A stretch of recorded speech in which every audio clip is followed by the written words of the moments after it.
오늘 책을 처음 받으셨죠? 최근 내용까지도 반영한다고 많이 반영을 했으니까요. 여러분들이 거의 이게 지금 계속 개정판을 매년 내고 있어요. 그리고 개인회생제도 같은 경우는 그 생계비라는 부분이 매년 새로 고시되고 있기 때문에 그 부분을 또 매년 반영해야 되고, 실무가 지금 이게 2004년부터 이제 시행이 됐는데 한 해 한 해 계속 바뀌면서 어쨌든 좋아지고 있거든요, 제도들이. 그러면서 그 변경되는 부분들이 반영이 돼야 또 실무에서 유익하게 쓰실 수 있을 것 같아서 실무에 변경되는 부분을 많이 제가 경험한 부분에 있어서는 어쨌든 반영해보려고 많이 노력을 했습니다.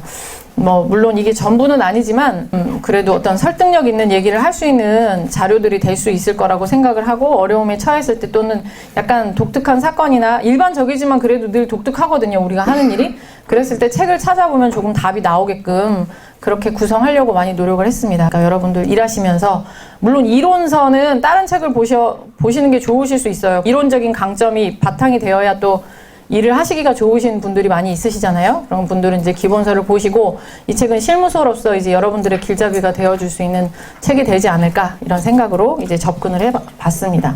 집에 가서 쉴 수 있는 시간인데 이렇게 와주셨는데 유익한 시간이 되기를 저도 간절히 바라는 마음으로 강의를 해보도록 하겠습니다. 하는 데까지 중요한 부분을 좀 짚고, 실무상 그래도 이런 부분이 있을 때 경험은 해보진 않았지만 그래도 이런 강의를 통해서 간접적으로 배운 부분이니까 좀 써먹으실 수 있는 부분들, 그런 거 위주로 좀 얘기를 해볼까, 그런 생각을 가지고 왔습니다. 일단 그래도 기본은 또 그 어떤 제도인지조차 모르시는 분은 없겠지만 그래도 제일 먼저 설명을 좀 드리자면, 우리가 오늘 회생으로 89페이지에서부터 먼저 시작을 해볼게요. 개인회생 제도는 이 맨 앞에 나와 있는 의의가 굉장히 중요해요. 총 채무액이 무담보 5억, 담보부 10억. 이제 이런 기준을 갖고 있잖아요. 그래서 채무 금액에 대한 것들 여러분들이 반드시 숙지하고 계셔야 되고, 그 다음에 그 수입이 있어야 된다는 사실, 그게 파산은 있어도 되고 없어도 되는 거지만 회생은 반드시 수입이 있어야 된다는 기본을 알고 계셔야 되고, 아시다시피 예전에는 처음 시행 시기에는 8년의 변제 기간 동안 변제를 했고요. 그리고 그 다음에 5년으로 개정이 됐고요. 2006년도에. 그리고 지금에 와서 이제 10년이 더 됐죠. 2018년 6월부터 시행이니까 3년으로 기본 기간이 단축됐습니다. 근데 3년이라는 기간이 이제 원칙은 3년으로 정해놨지만 5년의 기간을 최대 기간으로 하는 변제 기간을 짤 수 있도록 그렇게 법이 개정이 되었어요. 그래서 3년 내지 5년의 변제 기간이 짜지게 되겠죠. 여러분들 아시고 가용소득이라는 개념 아시죠? 가용소득이라는 것은 처음 들으시는 분을 위해서 얘기하면 그냥 이렇게 용어로 접했을 때는 가용소득, 내가 쓸 수 있는 돈이라고 생각할 수 있겠지만 그 개념이 아니고, 개인회생 제도 내에서 소득이라는 부분에서 법원이 인정하고 있는 생계비라는 부분을 공제하고 내가 변제에 투입해야 될 돈이 이제 계산돼서 나오거든요. 그래서 여기 투입해야 되는 돈, 변제에 투입해야 되는 돈이 이제 가용소득이라는 개념으로 나오게 돼요. 회생제도는 자기가 어떤 일정 소득을 갖고 있는 사람만 신청을 할 수가 있죠. 그래서 파산하고의 차이점이죠. 파산이 그렇다고 소득이 있는 사람은 신청할 수 없다? 이렇게 또 알고 가시면 안 되죠. 파산 신청을 하는 사람도 소득이 있는 사람들입니다. 그죠? 그런데 파산 제도에서는 소득이 있지만 내 소득으로는 우리 식구가 살 수 있는 어떤 생계비를 공제하고 났을 때 가용소득이라는 개념이 전혀 도출될 수 없는 그런 가구들이 있거든요. 그죠? 기초적인 생활만 가능한 소득이 있는 분도 있고, 자녀분들이 많아서 생계비 지출이 많을 수밖에 없는 그런 경우들도 있고, 그런 상황에 있어서는 이제 가용소득이라는 부분이 나오지 않으니까 소득이 있음에도 불구하고 파산으로 갈 수 있는 그런 실익이 있는 거죠. 파산제도하고 또 비교를 하자면, 파산은 돈을 변제하는 변제 계획이라는 게 나오지 않죠. 이 제도를 제가 항상 이렇게 그림을 가지고 사실은 똑같은 선상에 있다라는 걸 여러분들한테 이해시키려고 하는데, 우리가 연수원에서 들으신 분들도 있겠지만 처음 접하시는 분들은 간단하게 파산이나 회생이라는 어떤 신용을 회복하기 위한 제도를, 법원의 제도를 이용하시는 분들은 기본적으로 재산이 어쨌든 조금이라도 평가될 부분이 있을 겁니다. 물론 없을 수도 있겠지만요. 그리고 부채가 생각할 수 없을, 내가 감당할 수 없을 만큼 많은 분들이 이제 이런 제도를 이용하게 되겠죠. 이런 상태에서 파산이라는 제도는 이 재산이라는 부분을 청산하는 거죠. 청산형이죠. 청산을 해서 이 환가를 해서 환가되는 금액을 우리가 알고 있는 어떤 정당한 배당 절차가 있잖아요. 그죠? 그 배당 절차에 의해서 채권자들한테 배당을 하고 나면 이만큼 날라가겠죠. 이제 이 재산 환가된 금액만큼 날라가겠죠. 날라가고 이 남는 부채에 대해서도 내가 도저히 내 능력으로는 감당할 수 없다라는 전제하에 파산을 하는 겁니다. 그래서 이렇게 청산이 되는 거죠. 청산, 배당, 그리고 남는 부채에 대한 탕감. 그죠? 이렇게 진행되고 있는 절차가 파산이다라고 생각을 한다면 그거하고 비교할 때 회생이라는 제도도 사실 이 그림 속에서 우리가 이해해 볼 수가 있어요.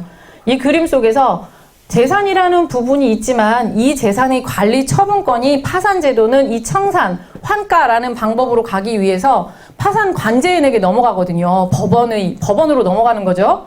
그런데 개인회생 제도는 이 재산의 관리 처분권을 그대로 채무자에게 두는 거예요. 채무자가 그대로 이걸 보유할 수 있는 거죠. 내 관리 권한 안에 있어요. 이것을 처분하든 뭐 그냥 그대로 내 재산으로 보유를 하든 내 관리 권한 안에 둬요. 그 대신에 이 사람은 어떤 방식에 의해서 채무 구제를 받게 되냐? 이 청산 가치로 평가된 금액 이상의 금액을, 자 여기서 예를 들어 청산한 금액이 1,000만 원이다라고 하면 이 채무자가 개인회생을 이용했을 때 내가 이 재산의 관리 처분권을 그대로 보유한 상태에서 회생을 이용하려면 적어도 청산을 했을 때 배당받을 수 있는 금액, 즉 이 1,000만 원, 이 사람과 이 파산한 사람과 비교하자면 이 1,000만 원이라는 금액 이상을 이 사람이 변제하는 변제 계획안을 짜야 돼요.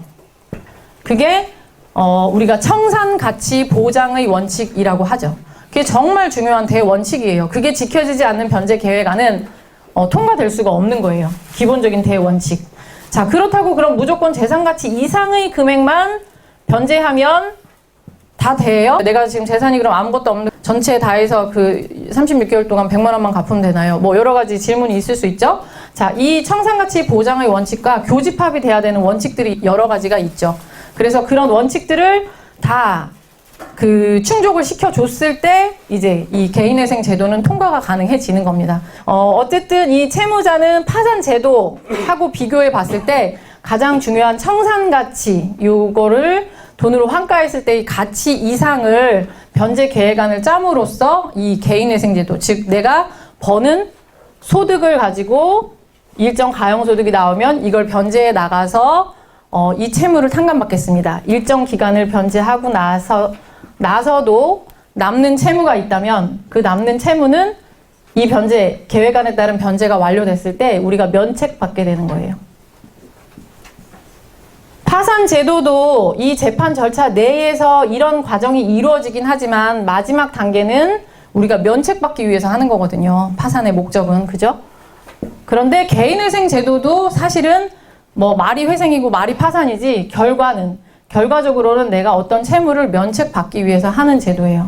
그래서 두 가지 제도가 한 가지 법 안에 있는 게 어떻게 보면 너무 당연하고 이 한 가지 그림 속에서 여러분들이 왔다 갔다 하실 수 있어야 되고 어떤 의뢰인이 와서 저는 개인회생 상담하러 왔는데요 라고 해서 포커스를 개인회생에만 두고 있으면 안 되고 내 머릿속에는 이 사람이 파산과 회생을 오고 갈 수 있는 사람이라는 걸 머릿속에 염두에 두고 상담을 해서 파산이 적합하면 파산으로 설명을 해주셔야 되고 회생이 그 사람이 원래 의도했던 대로 회생이 적합하면 회생으로 안내를 해주셔야 되는 거죠.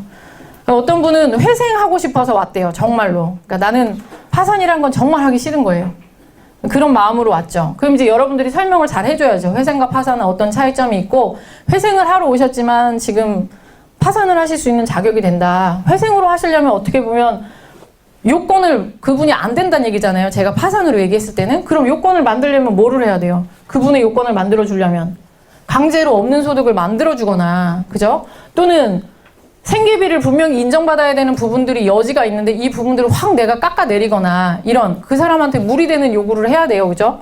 그리고 그 요건을 구비했을 때 이제 어떤 분들은 상담을 오셔서 이렇게 물어보죠. 제가 이제 이렇게 해서 이렇게 하시면 이런 조건으로 이렇게 변제 기간을 짜서 몇 년 동안 갚으시면 이제 개인회생이 통과될 겁니다. 이렇게 답을 드리면 어떤 분은 늘 이게 그러면 만약에 인가가 안 나면 어떡하죠? 불인가되면 어떡하죠? 폐지는 되면 어떡하죠? 이런 안 됐을 때에 대한 불안감 이런 게 굉장히 높거든요.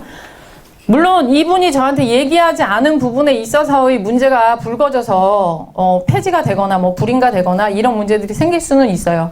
하지만 저한테 얘기한 부분을 전제로 해서 계획을 짰을 때 지금 이제 여러 가지 앞으로 얘기할 그런 요건들, 그런 어떤 원칙들을 충족했다고 하면 법원에서는 이 사람을 인가해 줄 것인가 말 것인가가 법원의 권한이 아니고 법원의 의무다라고 본 판례가 있어요. 그렇기 때문에 이 요건이 충족되었다면 이 개인의 생은 인가가 되어야만 되는 거죠. 그래서 여러분들이 책을 통해서 공부하실 내용들에서 어떤 일정 요건이 다 구비됐다라고 했을 때 우리가 이게 인가될 수 있습니다 라는 부분을 그래서 확신적으로 어떻게 보면 얘기를 할 수 있는 거고요. 뭐 일정 뭐 법무사무실이나 변호사무실에서 뭐 불인가시 뭐 전액 환불 뭐 이런 것까지만 걸고 그 영업을 하시잖아요. 어떻게 보면 이게 명확하게 떨어질 수 있는 그런 근거들이 있기 때문에 이제 뭐 그런 것도 충분히 제시가 가능해질 수 있는 거죠. 그렇다고 그렇게 꼭 영업을 하시라는 의미는 아니고 어쨌든 이게 요건만 딱 정확히 구비되면 나하고 상담된 내용에 있어서 그 부분의 요건만 딱 구비가 되면 어쨌든 통과는 법원은 시켜줘야 된다.